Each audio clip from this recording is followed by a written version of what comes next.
to throw. And this is caught now for a late touchdown. So hold everything here. This one's not over yet.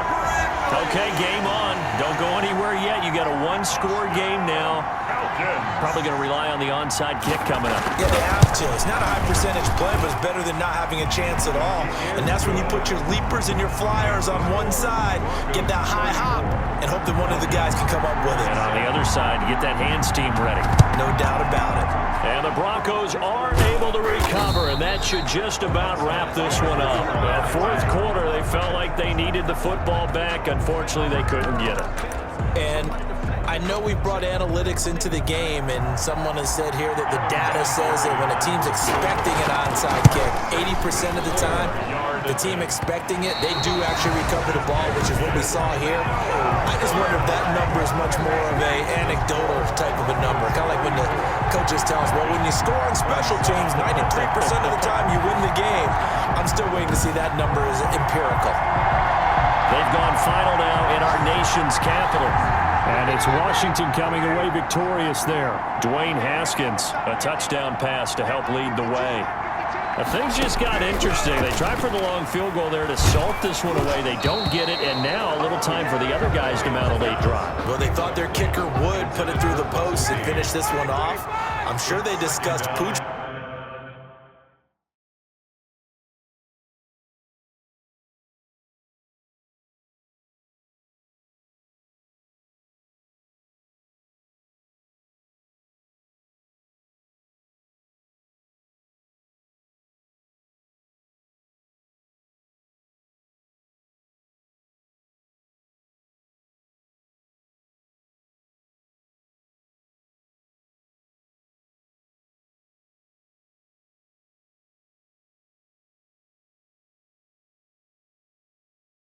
Punting it and letting their defense take over. Well, the defense now has to make it stand up, but they didn't get the best field position because the ball comes back to the line. And, oh, a crusher there as it's intercepted. Picked off by Aqib Talib. Lions pass. Well, that puts a little bit of a wrinkle in their comeback bid. Yeah, everything had turned around for them, hadn't it? I mean, things were now going their way. But you did mention it's a wrinkle in their comeback bid. It's not the death knell for them by any stretch, but now they've got some extra work to do in order to climb all the way back. Good. That keeps the score. I guess I got to hand it to him. That was, that was ambitious. Well, that's one way to put it. Trying to shake off the interception from the last drive. He'll look to throw. Now the Falcons going to use one of their timeouts as they'll stop the clock with 24 seconds to go in the game. They go play action with Ryan. And, oh, a crusher there as it's intercepted. Picked off by the free safety, Darian Stewart. Intercepted by the Broncos. Yet another interception, and I just had to double-check my math. But it is now 8 between last week and this week. Well, I just used a calculator. I didn't worry about double-checking it. But the thing that always throws me when you see quarterbacks in this type of a bad spot, they're trying to figure out what they can do to change it, and sometimes they try too hard, and they never get out of it. And that's where he is right now. He's just locked in a really bad way. And they take a knee. Falcons going to use their third and final timeout as they'll stop it with 13 seconds left to play.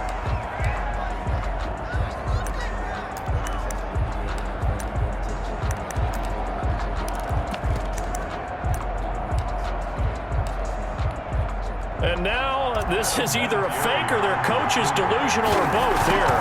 This to make it a 2-score game. And supreme confidence in the kicker turns to supreme failure, as that is obviously no good. And this score will stay right where it is. Falcons 27.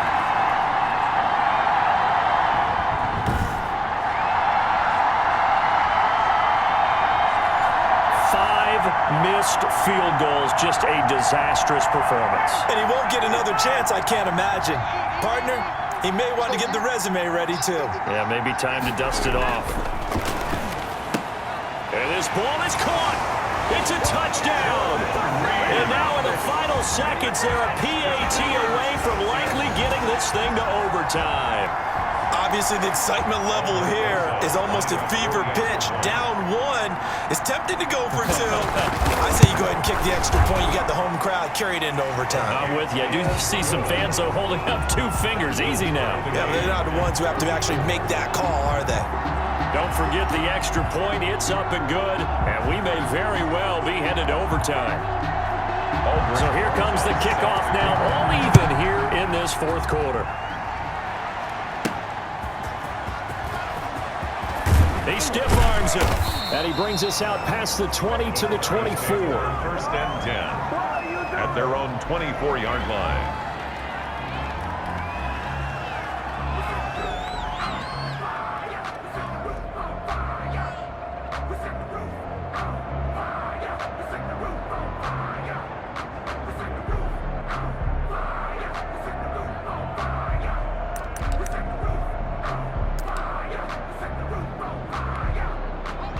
The Broncos onto the field, ready to start their next drive. Tie game, and barring something incredible here, we're likely headed to overtime. What I would do is either hand it off inside or more likely I take a knee and let the clock run out. Because if I'm back there trying to throw and a sack happens, the ball comes free, I can lose the game here. If I get to overtime, I can still win it. Offense.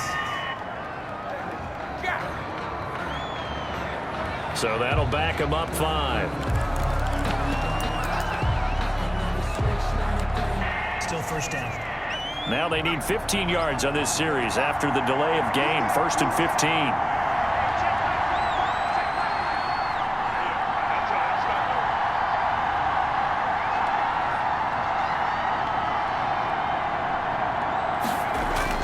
Smith. He'll rifle this one deep right side. And it's knocked away and incomplete. Now we've got free football. 4 quarters done, and we're dead even. We'll have overtime after this timeout. It's a little teaching moment here. Overtime rules. Remind us how this goes, Parker.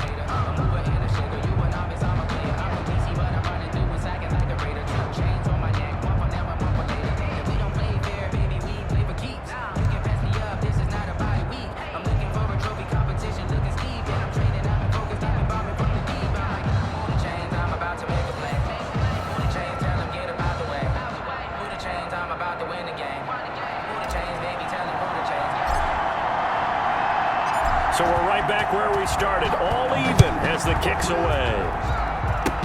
An incredibly short kick fielded way up there. The lane opens here. He's past the 30. At their own 36-yard line. The Atlanta offense out there for their next drive. They control their own destiny here. They have the football in overtime. Obviously, a touchdown would win it. And I think teams around the league are still adjusting to the idea of going downfield, scoring a touchdown wins the game, because they were used to just going downfield and trying to get in field goal range to win a game. Still having to make that transition. Let's face it now, the ones who are doing it best know they need to go down, attack, put the ball in the end zone, and not leave it up to a field goal and give the other team a chance. Yeah, as we said, they control their own destiny now. And he'll be taken down at the 46-yard line. 9 yards to pick up there, and it's a first down. From the gun, Ryan, and he finds the tight end, Reed. And he'll work it across midfield inside the 45. 10 yards there and a first down for the Falcons. First and 10 at the 43-yard line. Operating from the gun, Ryan. And a quick throw here, that's complete. Ryan's pass. 7 yards, the pickup there. Able to get 7 on that first down pass play. 2nd and 3. 2nd and 3. They run, it's Gurley. Nothing doing. Barely able to muster a yard to hit the 35. Ball carrier. Hoping to keep this OT drive alive. Now they face a 3rd and 2. Just not a whole lot of room to operate there on that carry. No, not at all. They did a really nice job staying in their proper places and not allowing any lanes to open up. So they'll come up 1st and 10 now from the 33. 1st and 10 at the 33-yard line. Now Gurley. And he's got this down almost to the 20 before he's dropped. It's a gain of 11, and the Falcons pick up the first. A CD a lot of times like to separate speed and quickness, and they've got a back that's both. We know that he's fast in the open field, but man, his first step is so quick too. It is something, isn't it? Because you think of that type of speed getting to the perimeter and turning upfield, but also when you run those inside runs, he can get into the secondary so fast the linebackers don't have a chance to react.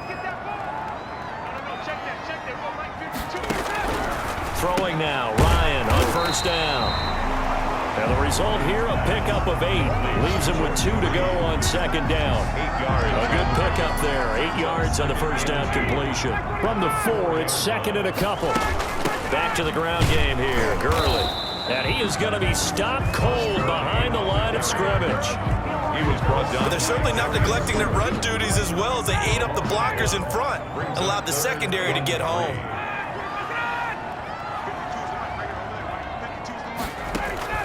Ryan now to throw on third down. Toward the end zone, but that's going to wind up incomplete. Once that ball was popped in the air, you could almost hear the silence, the collective breath being held here in the stadium. Let's be honest about it. We both came out of our chairs, didn't we?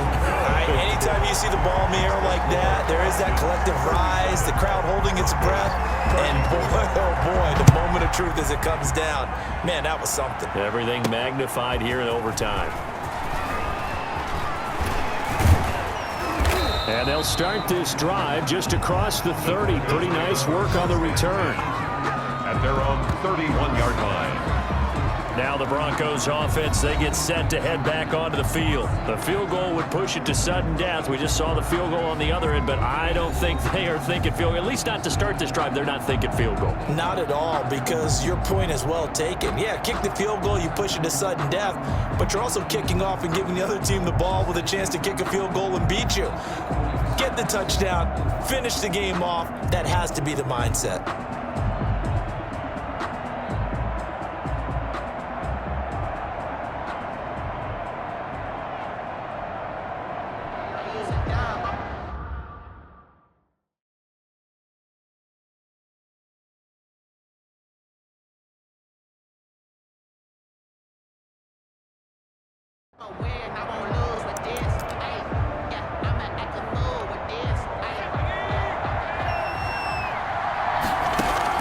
The drive will commence with a run by Mixon.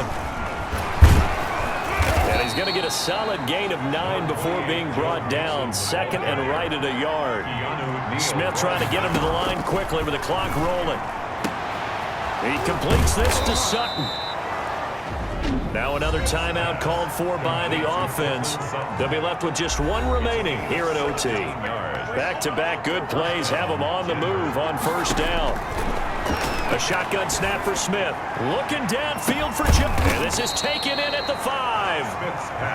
And they do get him down, but not before he's able to slip it inside the 5-yard line. And now at this point in overtime, they know that they are in field goal range, and 3 points is a must in order to keep this game going. And he can't find anywhere to go with it, and he goes down. Whistles come in and a timeout. Just 8 seconds left in OT. It's second down and goal. First down, a bit of a disaster, and now on second and goal, back even further. Now here's a look for the end zone, but that one's going to wind up incomplete. The Pro Bowl wideout Julio Jones is intended receiver, but now it's third and goal. Here's Smith. And this will be caught. Touchdown. They needed overtime to get it done, but put this one in the win column.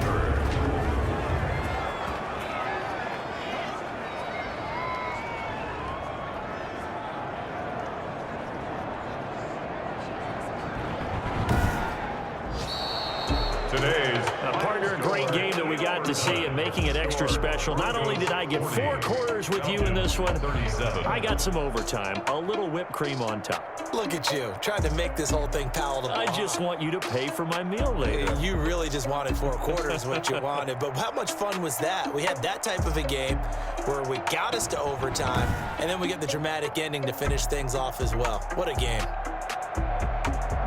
So for the Broncos, they continue to cruise through this first half of the schedule as they move to 8-0 now on the campaign. And they will be at home for one next week against the Las Vegas Raiders. Meanwhile, for Atlanta,